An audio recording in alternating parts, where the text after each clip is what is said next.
Welcome to another episode of the Reboot Chronicles, a no-holds-barred forum with global leaders, authors, entrepreneurs, and CEOs about how organizations stay focused on growth and innovation in unprecedented times. I'm your host, Dean Tobias, coming to you live from Reviv's North American headquarters in Chicago, and we would like to thank you for joining us from around the globe today. I'd like to welcome Heather Hughes to the Reboot Chronicles. She is the Group Vice President and General Merchandise Leader of the multi-billion-dollar beauty, personal care, and seasonal category at Walgreens.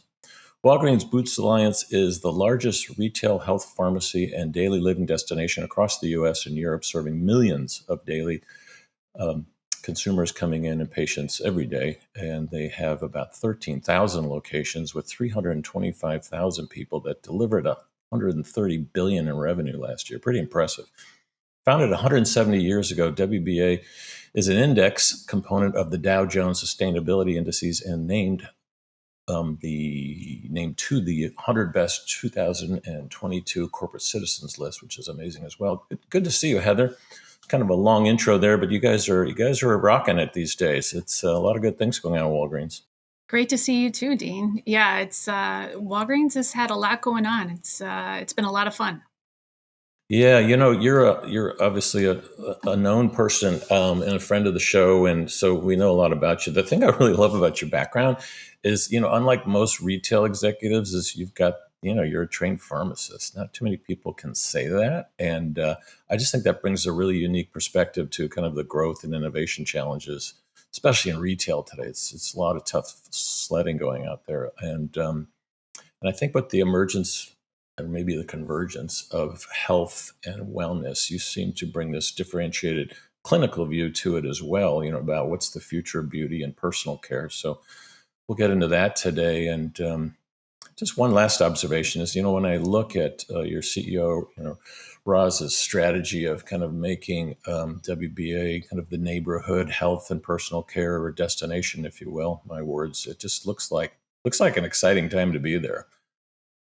It's absolutely an exciting time to be here at Walgreens. The other call out, I've been here for over 20 years. So Wow. so I've seen a lot of change, and I have never been so inspired as I am now, which is great to say if you think about the length of time and everything that I've been able to see over the past 20 plus years. I mean, I spent a lot of time in and around the categories, on boards and consulting with people, and just, you've got a very dynamic CEO. Roz has invested billions in technology and acquisitions focused on pretty innovative, customer-centric healthcare solutions.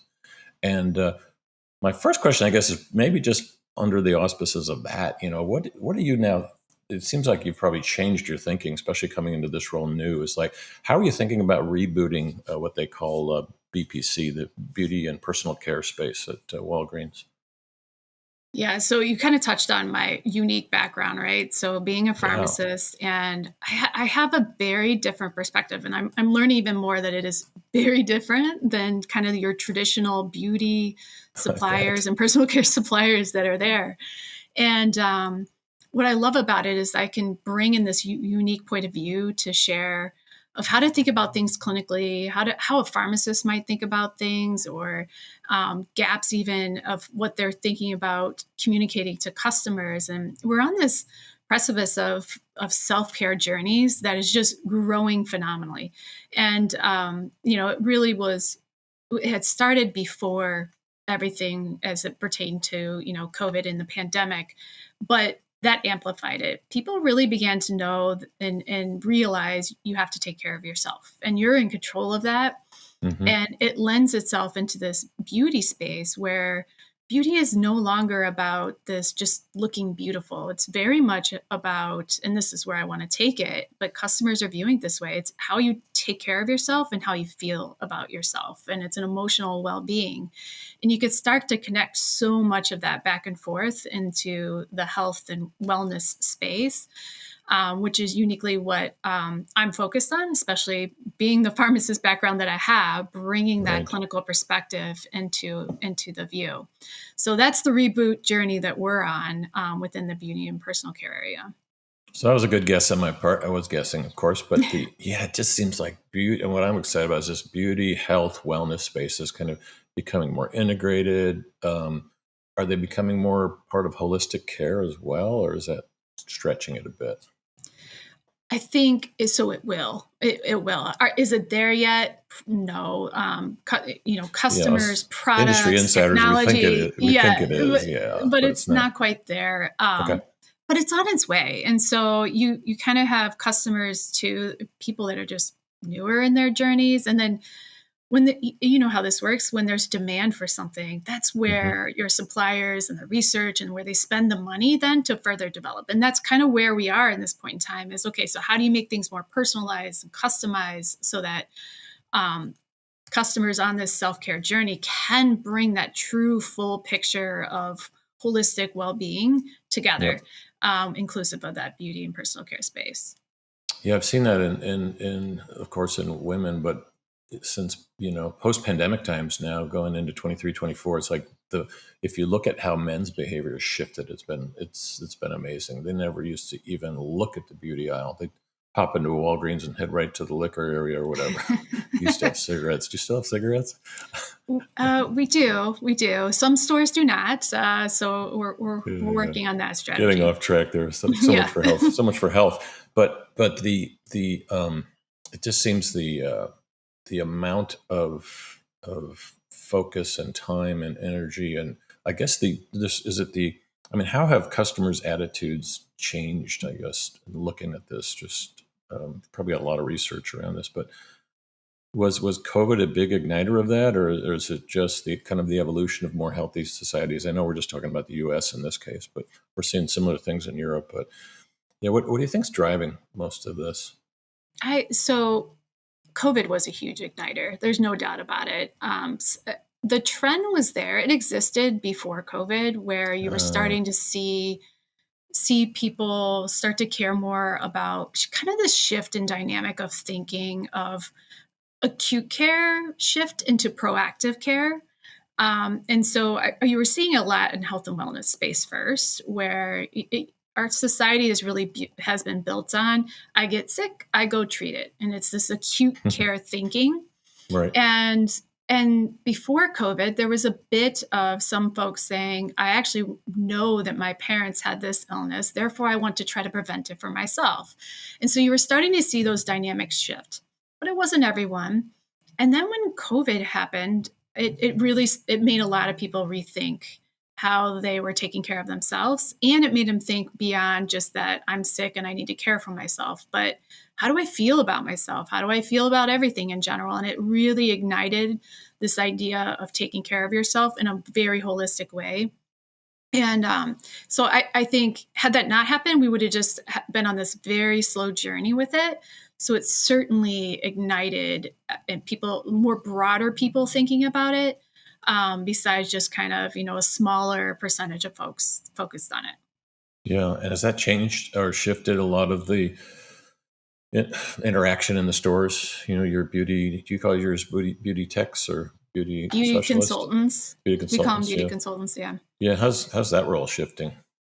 It's shifting quite a bit. So we have really focused our beauty consultants on training them so that they um, are very focused around the health space and in particular skincare. So skincare is an area that really bridges that gap, Right. because if you think about it, your skin's an organ.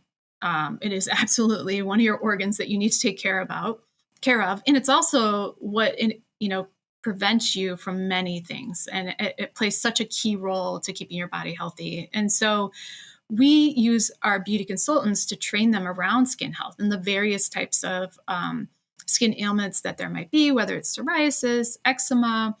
Um, in addition to that, sun care. How do you take care of your skin to make sure that you can Huge. avoid Yeah. skin cancer?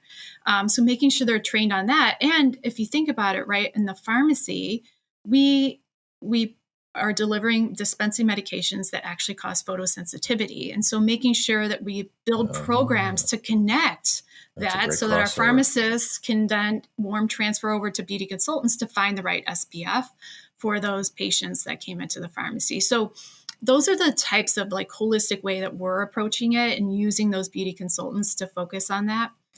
Another program that I think is amazing is Feel More Like You.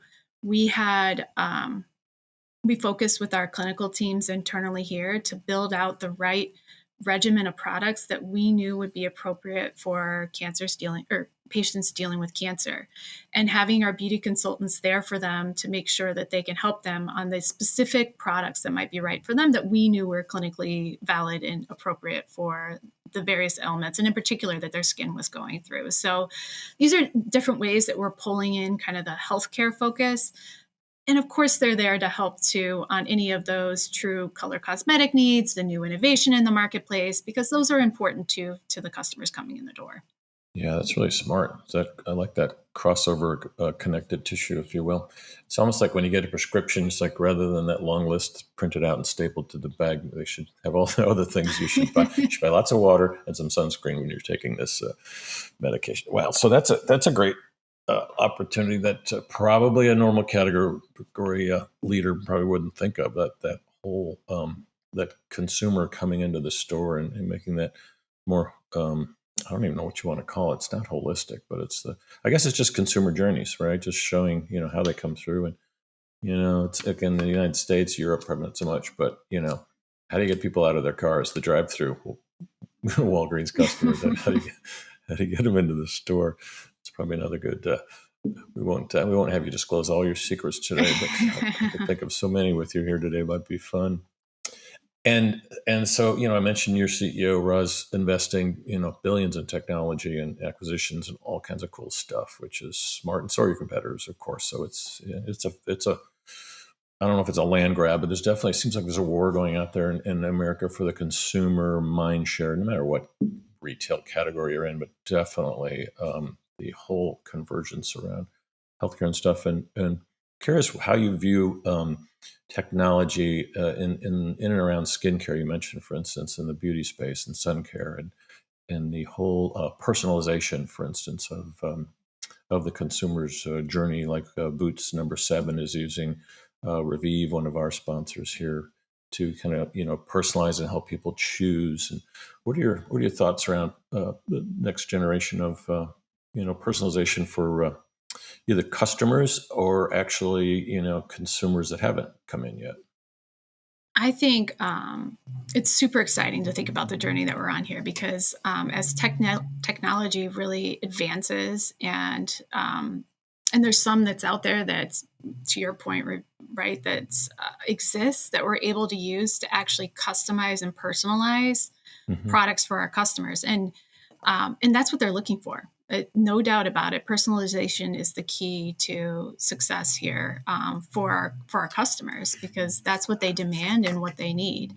So I think technology is going to continue to evolve. You can look out there, and there's tons of work being done, tons of R&D out there around technology. How can you use the technology? What type of technology will be best to kind of support against what our customers are going to want in the future, let alone what they want now. So I think it's an exciting time to be here, and to stay connected to all of those opportunities that technology can present.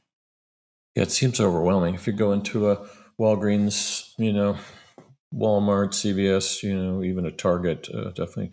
There's this sense of being overwhelmed, whether in the soda aisle or definitely in the beauty, uh, especially as you roam around beauty and then you're into supplements. There's just thousands of choices, and just being able to use technology to help consumers kind of like go from whatever 100 SKUs to 10 that might be useful for Dean. To me, seems like an easy first step. And yeah, I'm just, how do you look at that journey, like online versus in store? How do you kind of like, do you bridge those two? Or are they kind of separate journeys? Is it easier to connect with consumers, online? Obviously, it's easier to get them to use technology, versus the in Um, store. yeah, it's right now, the online offline journey, our customers expect that to be seamless and to flow through back and forth. And Yep. so there's no doubt about it. The online journey, especially in the beauty and personal care space, is huge, huge as far as influence for what will drive them into a store and the Hmm. types of products that they're going to search for. There's so much out there.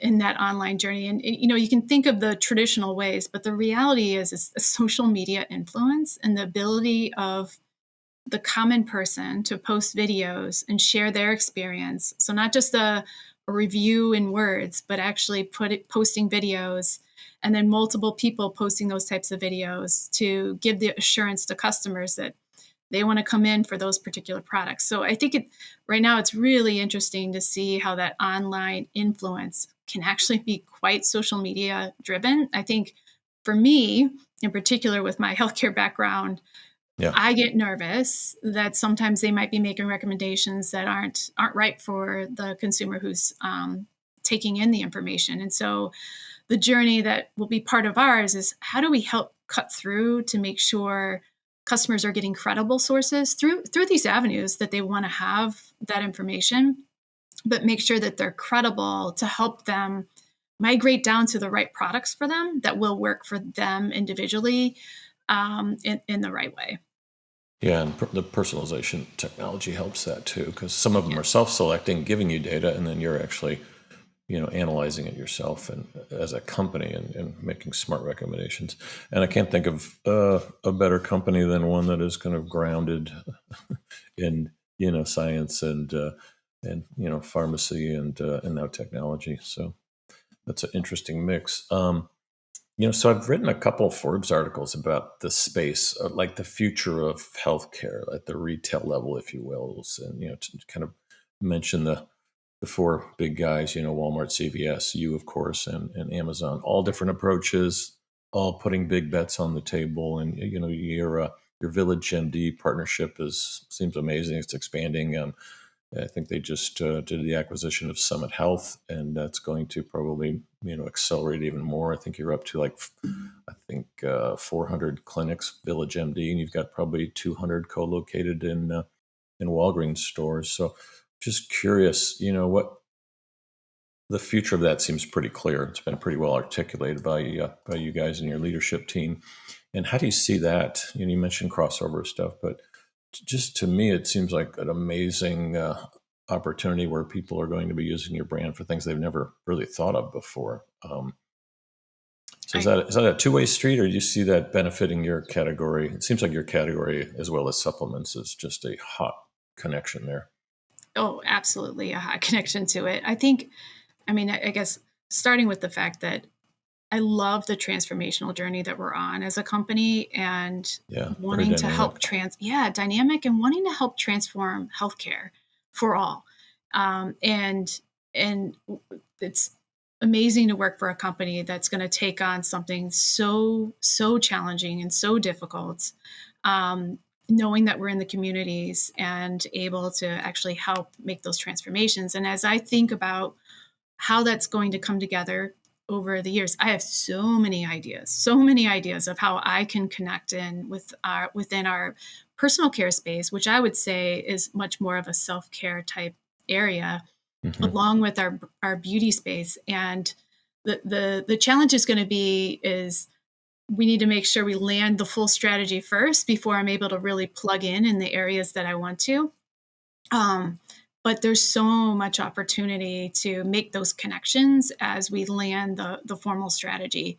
And what excites me about it is, to your point, even before I'm able to plug in on ideas and new ways to connect, is we're going to have these customers coming in, viewing us much differently, right? So not just a pharmacy and a place to conveniently pick up their water or whatever it is that they quickly ran in for, but rather a place to go to help care for all their healthcare needs. And that will extend into their skincare needs, their oral care needs, their scalp care needs, into even baby care needs. So I think there's so much opportunity, and we'll need to continue to transform our products and how we come to life and service those customers as they come in our doors.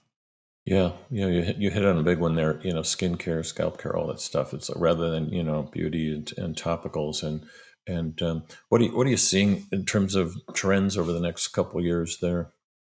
There's quite a few trends out there in the skincare. Well, you see skinification of everything. If skinification is really a word, hold on, might be a new one for down. you. That's a good one. I'll use that in my next meeting. Thanks. There you go. But you're seeing the ingredients that have had success within the skin space also now evolve into other spaces where it's an extension of skin or different parts of your body that have similar type properties. Right. And so you're seeing a lot of that happen, which I think is really exciting because they're ingredients that customers have begun to know through skin. And now it makes sense to them that that might be applicable to other spots. You're also seeing clean beauty.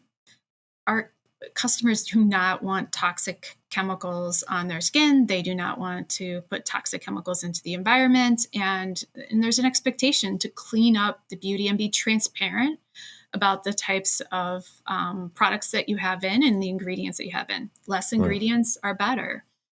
And then I'd say personalization you're gonna continue to see that just pull through. It already is expected, but it's going to grow as far as how personalized it needs to be. It needs to be individualized for you and all of your specific needs, and that will be the expectations and the continued trend that we'll see. Yeah, and digging into a couple of those, what I've noticed in personalization is the more trusted the brand, whatever technology you're running in the background, like Revive, it's like the more consumers are going to feel comfortable. And so you guys are in a great position there. On the clean and green stuff, as you know, there's been a lot of greenwashing in all categories. A few of yours, hair care, makeup, Mhm. skincare. But what I've noticed there, not to get too geeky here, because this is more about business and leadership and innovation, but I've noticed that big brands really struggle with it, and the indie brands are the ones that are like coming up with it. But it just doesn't seem to scale. And I'll leave out the names of the top 5 brands because they're your partners, but they struggle with it. They struggle with making tens of millions of products, one SKU that is clean. Boots 7 has kind of led the way on some of those transformational things, and I'm seeing big brands, but it must be tough for you guys to balance it because not all the products are or can be at this point. Absolutely. It's hard. It is a balance, right? Because not every product can be clean to the purest of clean. Right. And if Some you of the think about additives are important for hygiene or whatever. Yeah. exactly, or to make Or sure shelf that life or yeah, for whatever. shelf life, to make sure no bacteria grows in it. And so there's certain Yeah. properties I think Little that are things like that. Yeah, small exactly. things, but big things that are important. But and I think it's hard if you think about big brands, companies that have been around for a really long time, right? You built an infrastructure around the products that you've been making for quite some time. And yes, there's evolution to those types of products. Yes, you might enter new categories, but to completely transform and revolutionize that's quite costly. So Yeah, a it will couple of them take. have been on the program. They call it their rounding error business right now, and they point out that their demographic research shows that some customers don't care about it yet. I'm like, okay, but if it was explained to them clearly, they'd probably choose left over the right on the on a product mix. But I yeah, agree. at the I end of the agree. day, it's mass marketing is what it is.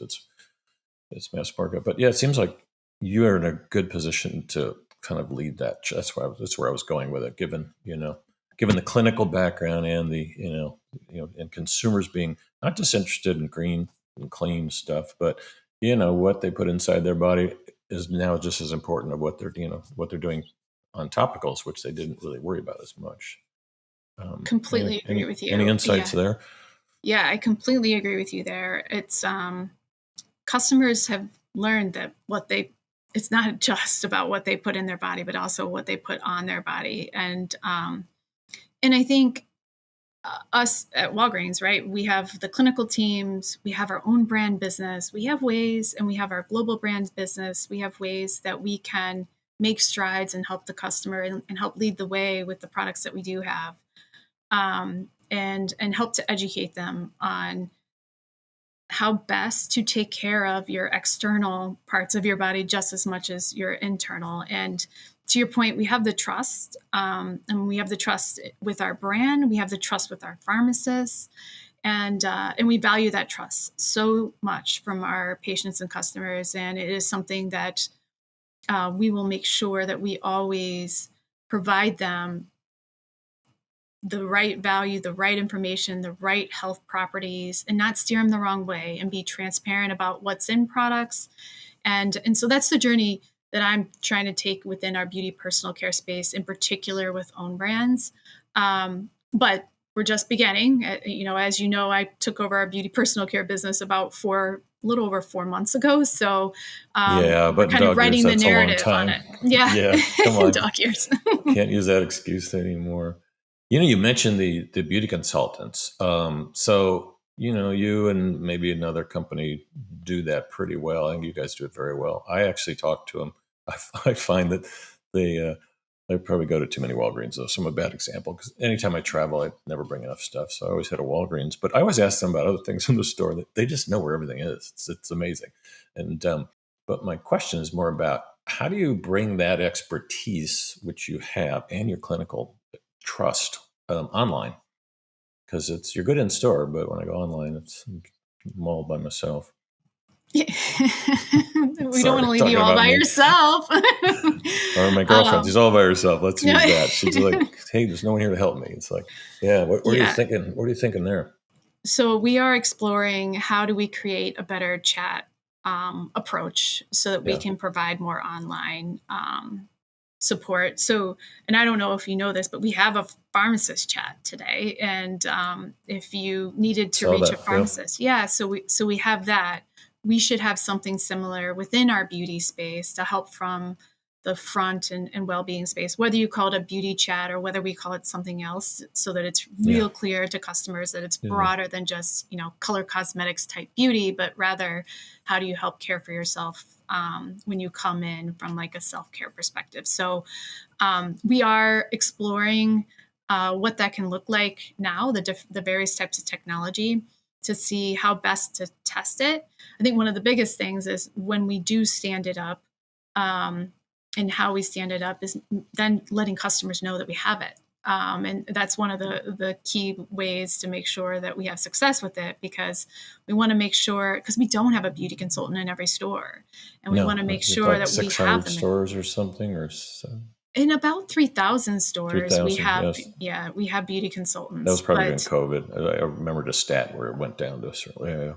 Yeah. yeah. Do you think is that for a forever thing, or do you think the way that you're driving this category to more mainstream mass market that might be in every store someday? Potentially. I think it all depends. If you think about where our stores are and the real estate and the types of customers in the space, it's hard to say, Yeah. yes, it would be in every store, because I think there's Yeah. markets where maybe it wouldn't be as value add.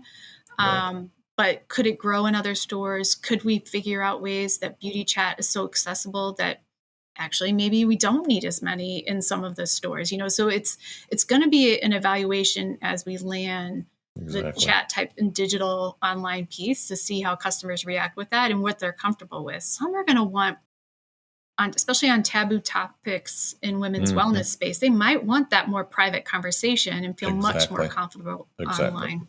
And there's a lot of startups focusing on that, especially in women's Yeah. health, and yeah, sensitive issues are not something you're talking about on the show floor, as they say in the Yes. auto industry. But we won't pick on them today. So that's a big challenge. Really want to thank you for joining us today. Just kind of as we go out, maybe just what do you see as your biggest challenge? You have been there you're like one of the modern founders, quite frankly, of Walgreens. You've been there 20 Way too years. much credit there. So you're taking them into the next gen. Yeah. What do you see as your biggest dashboard problem here and challenge over the next couple of years? I think for me, it's going to be about how I transform with our healthcare strategy. So I have a lot of ideas of transformation, Yep. but for Walgreens, the most important thing to land is our healthcare strategy. And I need to Exactly. make sure I don't interfere with that, and I complement that along the way. And it's going to have its challenges, because we're going to have great ideas that we know would be wonderful for our particular segments of the business, but it might not be right yet for the journey that we're on in our transformation within healthcare. So I think that's going to be our biggest challenge along the way.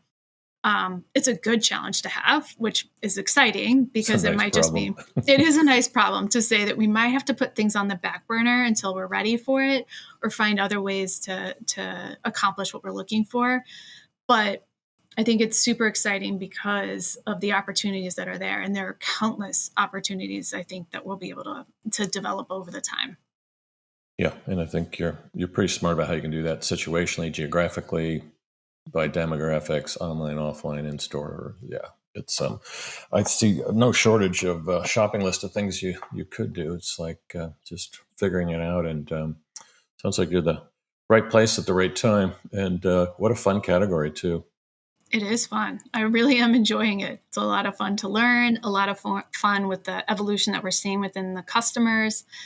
And it's a great time to be at Walgreens with those categories. Sounds good, Heather. Thanks for joining us. You've been listening to Heather Hughes from Walgreens. This is Dean Tobias with the Reboot Chronicles. I want to thank you for joining us today. We will see you soon.